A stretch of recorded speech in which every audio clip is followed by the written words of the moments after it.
Hi, good morning and welcome to the Breakfast News on Rajya Sabha Television. I'm Aishwarya Kapoor with you. The Rajya Sabha elections 2017 all set to commence today morning at 9. Now, in the fight for 10 seats in the upper house of Parliament, 3 belong to Gujarat, 6 for West Bengal and 1 for Madhya Pradesh. That is the top focus this morning. Let us take a look at the other top stories in the headlines. Voting for Gujarat Rajya Sabha seats today, BJP and Congress confident of victory. NCP adds anxious moments at the last minute to the elections. 5 terrorists killed as army foils infiltration bid in Machil in Jammu and Kashmir's Kupwara. Encounter underway in Pulwama.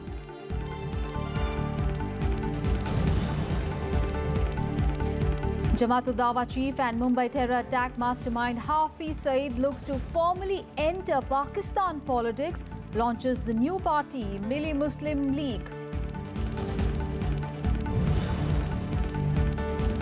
North Korea threatens to make America pay the price after latest UN sanctions. Washington says it will open dialogue with Pyongyang when conditions are right. And South African President Jacob Zuma faces no confidence vote through secret ballot. Opposition move over corruption and mismanagement of the economy.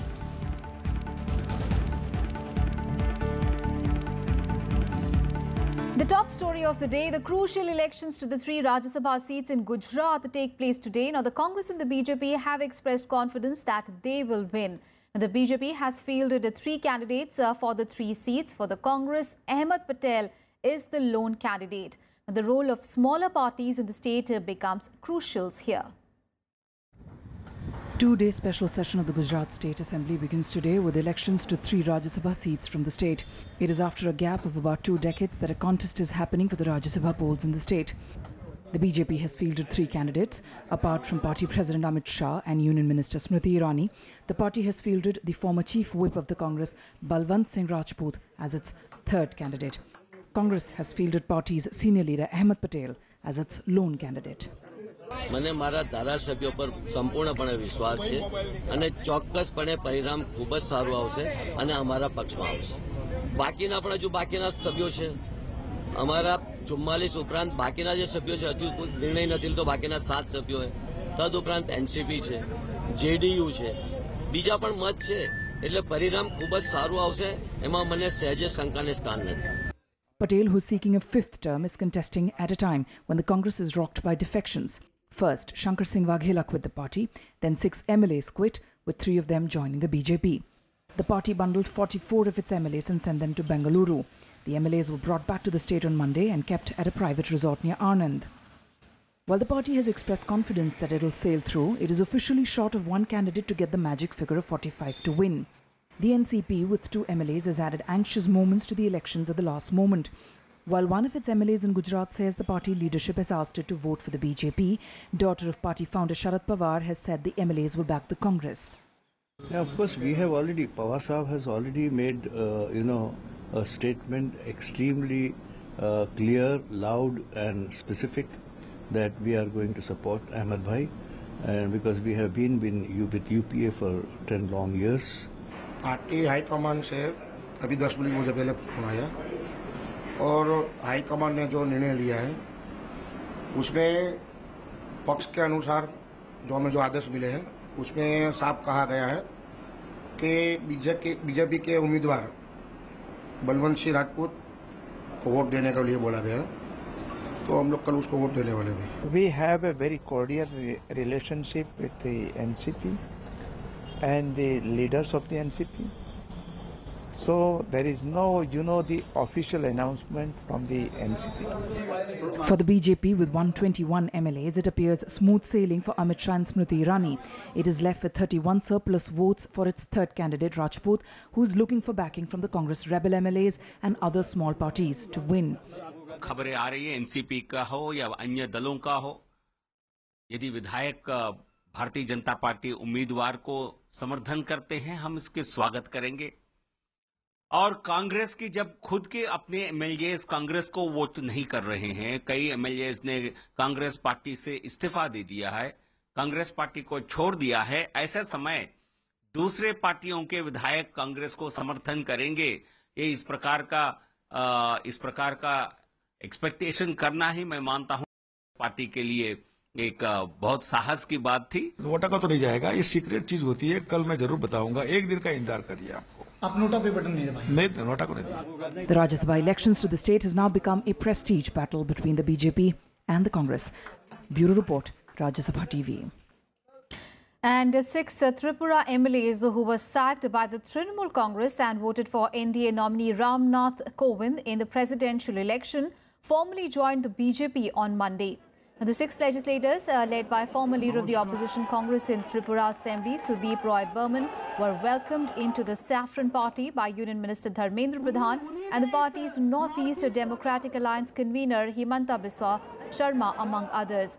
Now, besides Roy Burman, the other MLAs are Ashish Kumar Saha, Deba Chandra, Biswa Bandhu Sen, Pranjit Sinha Roy and Dilip Sarkar. The MLAs had met BJP President Amit Shah in Delhi on 5th of August.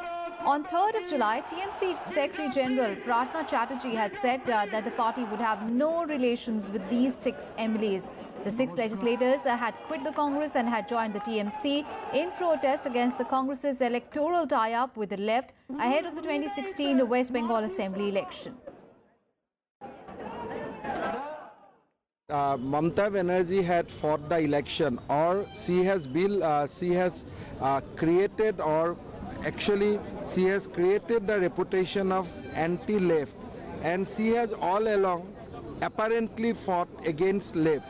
But now that struggle, what she has apparently did, appears that it was all for power. Anti-left was only a slogan for her.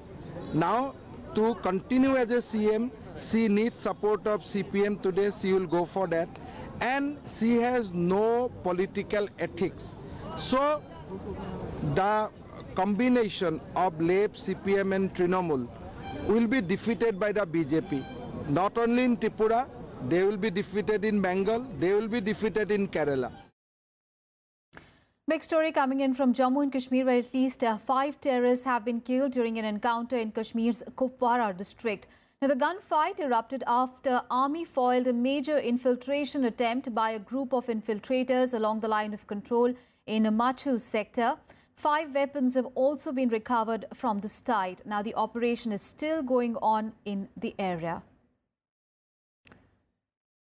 An encounter also has broken out between security forces and terrorists in Drubgam area of Jammu and Kashmir's Pulwama district. Now, according to the latest information, 1 or 2 terrorists are believed to be trapped at the spot and the gun battle is underway. An army jawan was injured in a ceasefire violation by Pakistani troops along the line of control in the Uri sector of Jammu and Kashmir. The Pakistani troops resorted to unprovoked firing on the Indian posts in the Uri sector, resulting in injuries to the jawan. In another incident, an army jawan got injured in firing along the line of control in Baramulla's Silikut late Monday night. The Pakistani army initiated unprovoked firing on Indian army posts, to which the Indian army retaliated strongly and effectively. And news from down south, where Karnataka Energy Minister D.K. Shivakumar appeared before the Income Tax Department in Bengaluru for questioning on Monday. Now, as many as 66 of Shivakumar's properties across the country were raided last week in connection with a case of alleged tax evasion. The IT officials claim they seized cash and jewellery worth over 15 crore rupees from him. Now, opposition parties accused BJP of facilitating the raids against Shivakumar ahead of the Gujarat Rajya Sabha polls. See, they have been summoned us on what statement we have given earlier. They want us to confirm. I have confirmed whatever statement I have given. They were very happy. I am happy. So they have taken care of very well. I don't want to speak on this at present now. Politics is been already discussed. You people have discussed, various others have discussed. I don't want to discuss politics. And the Supreme Court has constituted a 3-judge bench headed by Justice Deepak Mishra to hear from 11th of August a batch of petitions challenging the Allahabad High Court verdict in the Ayodhya land dispute case. The bench would adjudicate the dispute over ownership of Ram Temple Babri Masjid land. The Lucknow bench of the Allahabad High Court had in 2010 ruled a three-way division of the disputed area at the Ram Janmabhoomi Babri Masjid site in Ayodhya. The three-judge bench of the High Court had said that the land be partitioned equally among three parties: the Sunni Waqf Board, the Nirmohi Akhara and Ram Lalla. On 21st of July, a bench headed by Chief Justice J.S. Khehar has said that it would take a decision soon to list the matter for early hearing. The court's remark had come on a plea of BJP leader Subramanian Swamy, who sought urgent listing and hearing of the matter.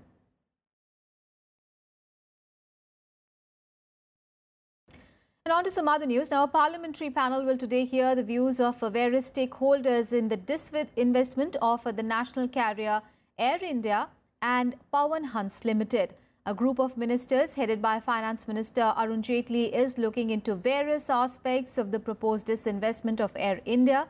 The government has already decided to sell its entire 51% stake in Pawan Hans Limited, in which the rest 49% holding is with ONGC.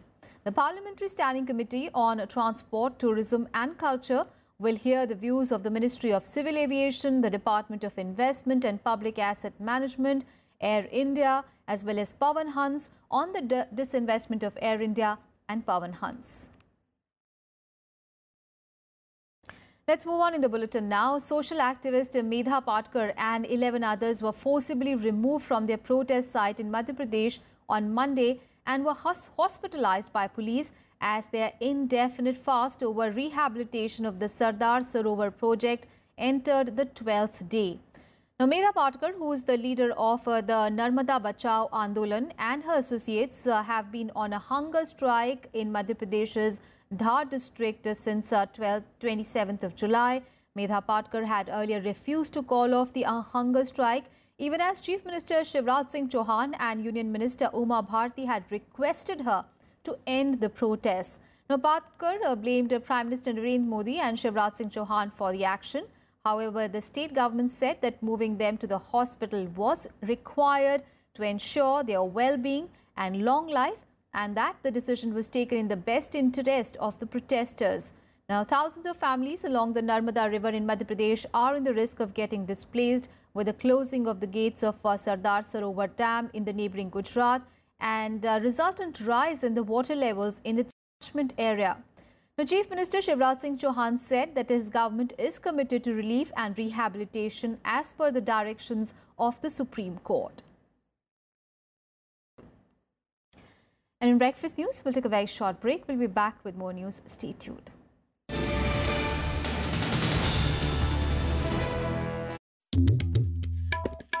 The story we thought we knew. The story of magnificence. The story of bloody battles. Of those who ruled and those who left their footprints. The story charting the course of our past. Talking history on Rajya Sabha TV.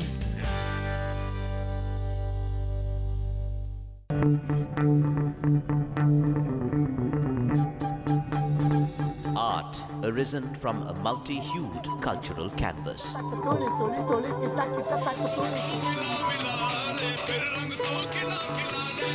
Tradition and cultural fervour dating back centuries.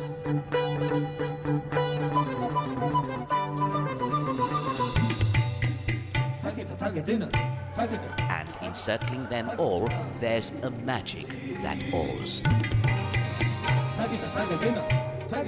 Embrace your nation's brilliant human warmth.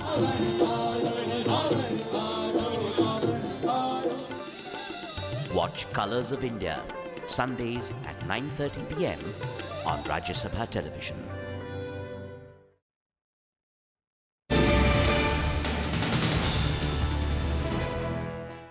Thanks for staying with us. Now, India's sex ratio at birth has declined even as per capita income has increased nearly 10 times over the last 65 years. The consumption of spurious medicines by couples in the quest for a male child is on the rise. The use of such medicines is leading to defective genitals in children. Kriti Mishra brings us this special report. Couples desiring a male child are often caught in a trap, buying spurious drug preparations that cause stillbirths and congenital defects among children. These drugs are usually sold by underground networks and even online shops that promote such illegal sex selection drugs. Some medicine was there in which it was written कि शर्तिया आपको लड़का ही पैदा होगा. Nobody can guarantee this thing, but it is coming in the paper. And second thing comes, how people can give those medicines in the market without the approval of the Drug Controller of India. A report points out that 0.5% mothers use these preparations to conceive a male child. If the first child is a girl, the proportion of mothers who use these sex selection drugs increases to 10%. For couples with 2 daughters, it increases to a whopping 40%. Pregnant women who use these drugs run a 3-fold risk of giving birth to a child with congenital defects compared to women who do not consume them. And of the 100 babies born with genital deformity, only 3 are due to natural disorders, while the rest are due to the use of medicines to ensure the birth of a male child. The Rajya Sabha also expressed concern over this issue. BJP MP Vinay P. Sahasrabudhe asserted that children born with ambiguous genitals after the consumption of these drugs are often abandoned or given to the transgender community. First and foremost required is a very massive campaign of public awakening. Because what happens is that in the quest of child, people are in a way induced to consume certain drugs, which are medically not established, clinically not proven, and even then they consume those drugs, and those drugs create a havoc and with the child who is still in the womb. And thereafter what happens is that it distorts the natural process of formulating his gender, and therefore you get kids with suspicious or ambiguous gender. Sex selection and female feticide has given India one of the world's most skewed sex ratios. The World Bank says that by 2031, India will have 936 females per 1,000 males, which is lower than 1951 sex ratio of 946 females per 1,000 males. The government has implemented regulations to prevent female feticide, but stronger implementation is needed to curb the use of sex selection drugs. Kriti Mishra, Rajya Sabha TV. News from Pakistan now, where Jamaat-ud-Dawa chief Hafiz looks to formally enter Pakistan politics by launching his new party, Milli Muslim League.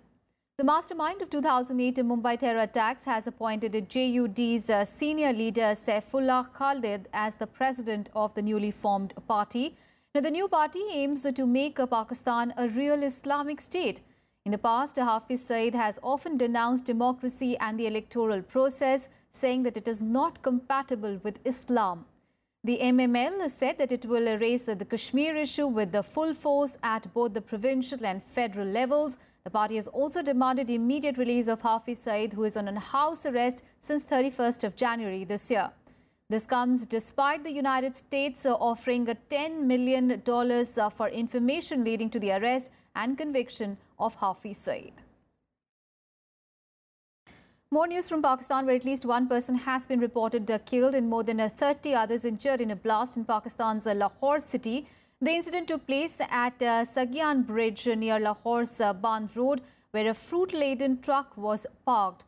Now, the injured, including women and children, were rushed to the nearby hospitals for treatment. According to the report, the truck had explosives concealed in fruit crates stacked inside. Now, several vehicles in the area have also been damaged due to the intensity of the blast. तकरीबन 5 foot गहरा खड्डा है। Private ये parking stand है जहाँ पर trucks खड़े होते हैं। उनमें से जो अंदर जाहिर हो रहा है, एक ट्रक के अंदर एक्सप्लोसिव था जो एक्सप्लोड हुआ है। On to some other international news now. North Korea has denounced the latest United Nations sanctions imposed on it, saying that they infringe on the country's sovereignty. It also vowed retaliation against Washington. Now, in its first major response on Monday, North Korea insisted that it would continue to develop its intercontinental missile program as well as the nuclear weapons. It also threatened to make the United States pay the price for its crime thousands of times, referring to America's role in drafting the UN sanctions resolution. This came after the United Nations Security Council unanimously adopted new sanctions on Saturday in response to Pyongyang's long-range ballistic missile test on 4th of July and 28th of July. The measures aim to make it harder for North Korea to make money across the globe, targeting the country's primary exports. Meanwhile, U.S. Secretary of State Rex Tillerson said that the U.S. would be open to a dialogue with Pyongyang when the conditions are right. We've not had an extended period of time where they have not taken some type of provocative action by launching ballistic missiles. So I think that would be the first and strongest signal they could send to us, is just stop these missile launches. Obviously, we have other means of communication open to them to certainly hear from them if they have a desire to want to talk. 조선의 핵 보유가 미국이 떠드는 것처럼 세계적인 위협으로 되는가, 아니면 미국의 하나의 위협으로 되는가, 이에 대한 입장을 명백히 밝혔습니다. 그리고 조선 반도의 핵 문제, 우리 군은. And the South African Parliament on Monday passed a motion allowing a no-confidence vote on President Jacob Zuma through a secret ballot. The vote, which is scheduled today, was brought by opposition parties and is likely to encourage some ruling party members to vote against the president, who is facing accusations of corruption and mismanaging the economy. Now, if the motion succeeds, Zuma and his entire cabinet would have to step down. The 75-year-old Zuma, who came to power in 2009, has been implicated in multiple corruption scandals, while the country's economy has fallen into recession and unemployment has risen to record levels. Zuma has survived 8 previous no-confidence motions against his party, as the ANC has a commanding majority in parliament. However, it is for the first time that the voting will be kept secret. The Constitutional Court ruled that a vote of no confidence in the President of the Republic of South Africa is constitutionally permissible, whether through an open vote or secret ballot, and that I, as the Speaker of the National Assembly, have the constitutional power to decide the voting procedure for such vote of no confidence. And now news from Venezuela, where a hacking group has attacked government websites targeting what it called was the dictatorship of President Nicolas Maduro. The group posted messages appearing to support the actions of a group of armed men who recently attacked a military base in the city of Valencia on Sunday. It said that the dictatorship has its days numbered. The developments come a day after the government said it had repelled an attack in Valencia, which was carried out by a group of armed civilians led by a military deserter. Now, a search is underway for 10 men who escaped with weapons after the attack. Meanwhile, supporters of President Maduro marched in the capital, Caracas. They called for an end to the months of opposition protests and unrest. Opposition lawmakers, however, warned of a witch hunt by the pro-government Constituent Assembly to silence the critics of President Maduro. Van a empezar a citar diputados, los van a imputar, los van a acusar y o piden perdón y admiten los delitos imaginarios para ser exculpados y exonerados, o simplemente niegan los cargos y con pruebas ficticias les quitan la inmunidad y eventualmente los ponen presos. Eso es lo que viene. And a look at what else is making news from across the globe in World Wrap. Pakistan on Monday said that it was not bound by the recently concluded treaty on the prohibition of nuclear weapons, as it failed to take into account the interest of all the stakeholders It said that the treaty, which was adopted by a vote on 7th of July, did not fulfill essential conditions, both in terms of process and substance. Over 120 countries in the United Nations voted to adopt the first ever global treaty to ban nuclear weapons. Australia, Japan and the United States on Monday urged Southeast Asia and China to ensure that South China Sea Code of Conduct that they have committed to, drawn up, will be legally binding. They said that ASEAN and China should establish a set of rules that were legally binding, meaningful, effective and consistent with the international law. The developments come after foreign ministers of ASEAN and China on Sunday adopted a negotiating framework for a code of conduct. Critics, however, say that it is a tactic to buy China time to consolidate its maritime powers. Over 180 sub-Saharan migrants crossed into Spain from Morocco after running through a border gate into the conclave of Ceuta, surprising Moroccan and Spanish security forces. The Red Cross said that it had assisted 186 people following the Monday morning rush across the border. Now, once inside the Spain's enclaves, these migrants are usually taken to temporary shelters and later moved to the Spanish mainland or returned to their country of origin.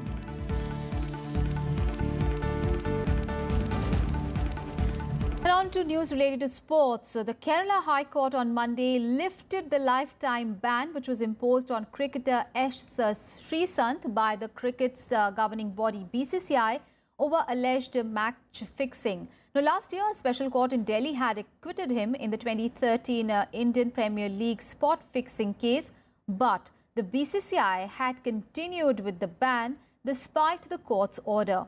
Now, the High Court said that in its eagerness to uphold the dignity of the game, BCCI failed to appreciate the evidence as a whole and instead relied on a piecemeal approach that suited it. Now, Sreesanth had approached then the Kerala High Court saying that though the court had given him a clean sheet, the cricketing body continued to harass him. He also pleaded that his sports career was getting ruined because of the ban. And finally, a partial lunar eclipse which began at 10:55 p.m. last night lasted for about 2 hours. It was the first visible lunar eclipse this year witnessed across the globe. The partial lunar eclipse is when the Earth moves in between Moon and the Sun, but the three do not line up exactly. Only a part of the Moon comes under the Earth's shadow and it looks a little darker. The partial lunar eclipse was visible from the whole of Asia and Australia and most parts of Europe and Africa. In fact, stunning visuals and pictures showcasing the partial eclipse was on full display, and they were captured from various locations across the world, including the south of Athens, the sky over Frankfurt in Germany, Turkey, France and Africa. Lunar and solar eclipses happen in pairs, with the lunar eclipse happening within 2 weeks of a solar eclipse, and therefore the 7th of August lunar eclipse is associated with the upcoming major 21st of August solar eclipse. And that's it from me and my team in this edition of News. Thanks for watching. Have a great day ahead.